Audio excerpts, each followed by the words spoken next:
The education of journalists has become much more formal than it was probably when you started out, and specifically training in ethics was not really part of the curriculum in most places until fairly recently. So I was wondering if you could talk about when you started out, um, where did your ideas about journalism Mhm. ethics even come from? How, if at all, were you Mhm. exposed to ideas about journalism ethics? How did that kind of on the Mhm. fly, on the job training occur? Yes, you're right. We did not have a course in journalism ethics when I went to college in the mid-century. Had a very good law course uh, that helped prepare us for that aspect of the career. But other than a sort of a vague articulation of the fact that we stand for representing the public, uh, serving the public, getting the news, getting it right, being fair. Those were not well defined, but they were principles that we absorbed. And so most of how we put it into practice and what I think an ethics course that we teach today gives concrete examples, case studies, so students could work through those ideas with real cases. But in those days, what we did is kind of learn from experience and observing our elders in the business and seeing how things came out in an event, say at the paper that they covered or didn't cover, or how they did it, whether it worked or not, and make your own judgments from there. And it was like any other kind of instruction that you get in a one-on-one from people who are more senior to you in the business. It's hit or miss. And so I just had to observe how people handle things. So can you think of other ethics issues that came up in the context of covering desegregation in Mm-hmm. Little Rock?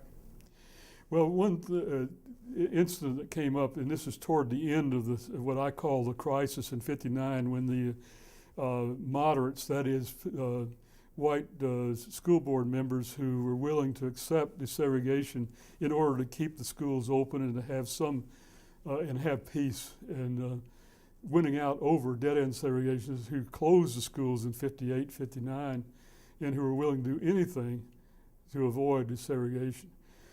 So in the recall election, it was a showdown where all six of the board members, three moderates and three dead-end segregationists, had their tenure challenged, and the public, by a very narrow margin, voted for the moderates to stay in and the dead-end segregationists to be ousted.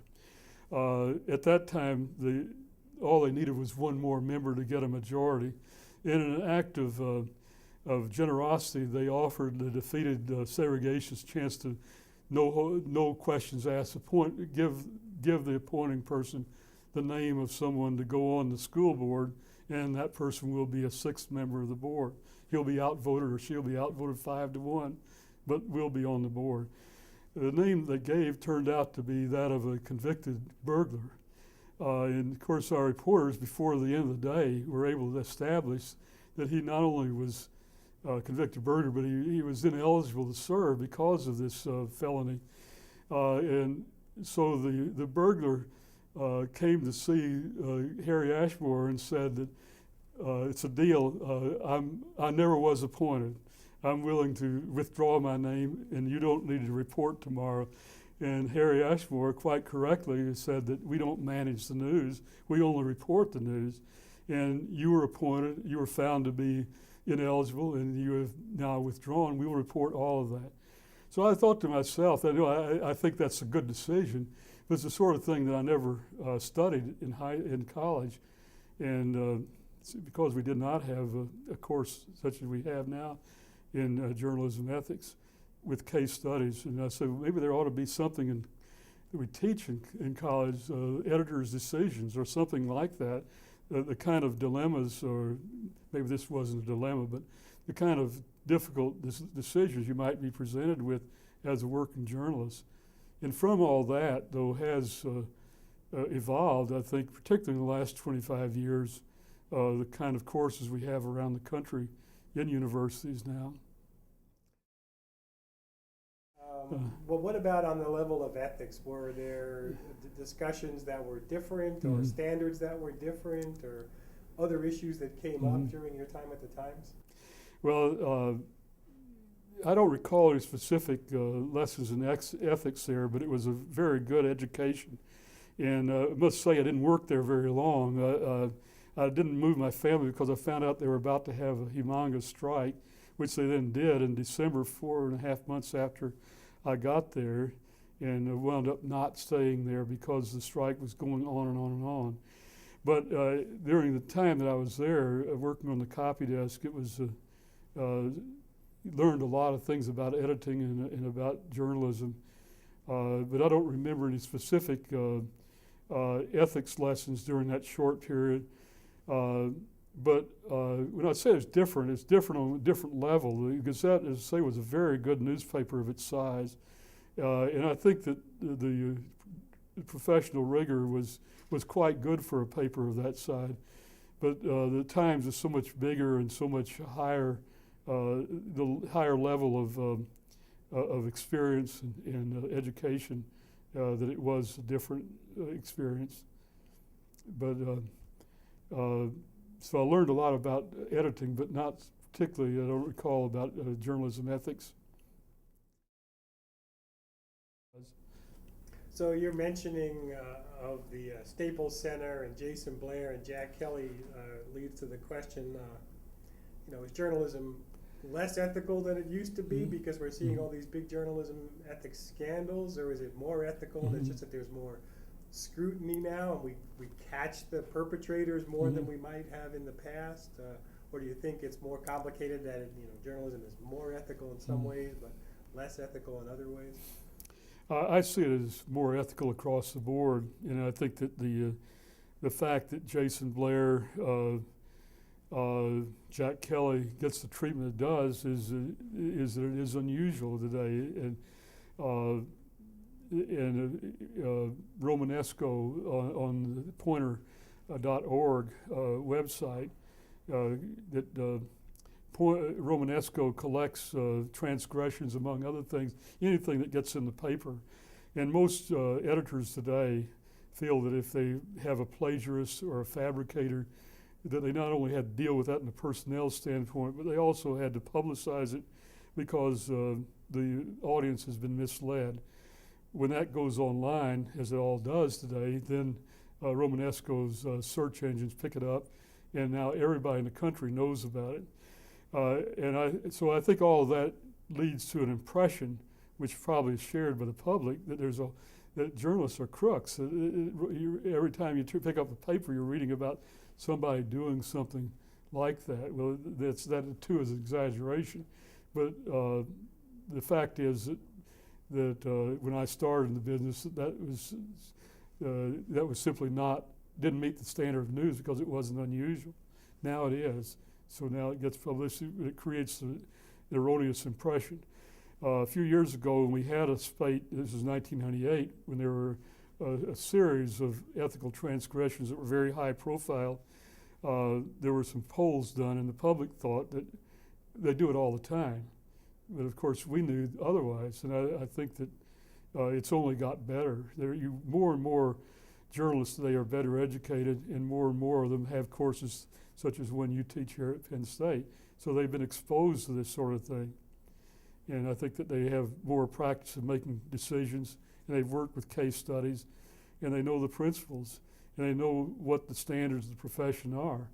So I would have to think that there's far, far less ethical transgressions today. So here you are, sort of late in your journalism career. Yes.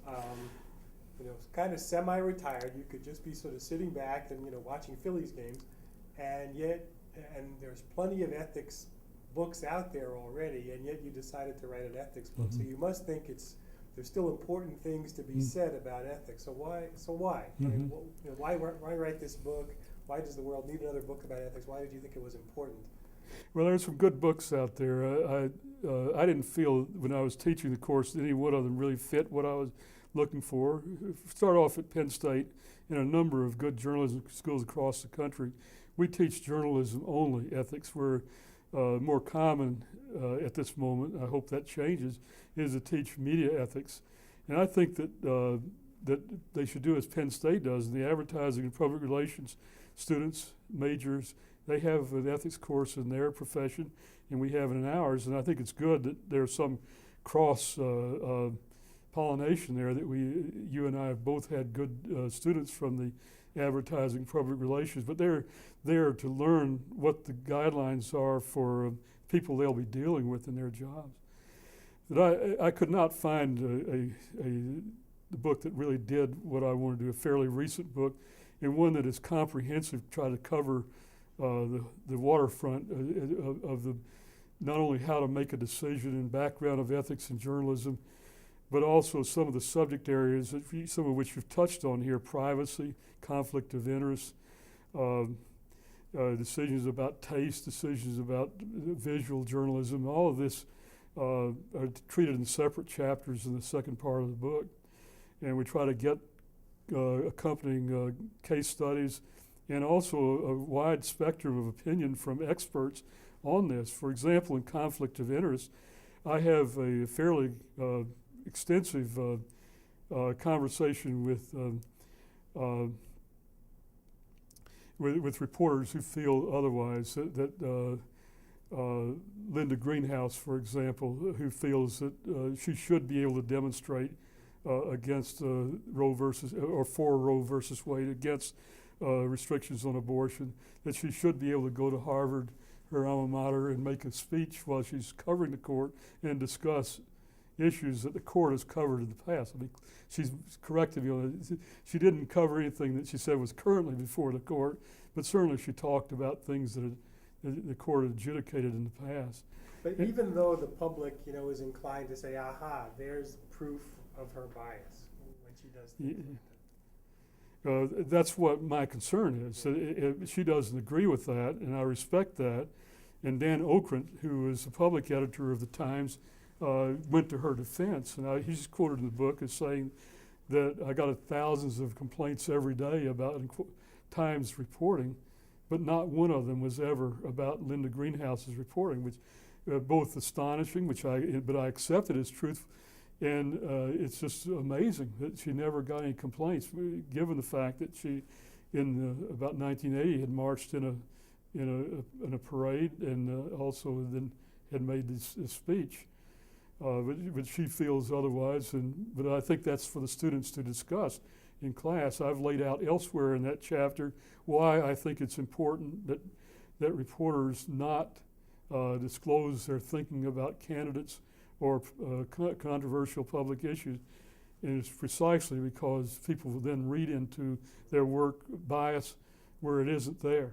We just don't need that. And the example I give in the book, trying to explain to the students, and I was tempted to use Michigan and Penn State, but I just used Team A and Team B. Remember that we've had a couple of games with Michigan in which the referees called the game crucial plays in favor of Michigan. Let's assume that those referees, called it the way they saw it, and I believe they did. I just disagree with it, and Joe Paterno does too. What if the referees, though, had a news conference before the game, and the referee said, I'm going to call this game fair and square, but Penn State can't even be on the same field as Michigan. You think that the Penn State students are going to think that they called that play correctly when they gave Lloyd Carr 2 extra seconds that he used to beat us up there, or when we got a pass that was ruled out of bounds and would have changed the game. That's the sort of thing, and I'd say that we wear the striped shirts in the news arena. We should be just as discreet. Point is, what do you gain from blabbing about how you feel about that? Just ego satisfaction. That's not what we're in it for. So I see it as a no-brainer, but it's not unanimous, as you know. So maybe a last question. Assuming we're doing a good job of training ethical journalists, here, at the university, and they're going to read your book, and they're going to take our classes.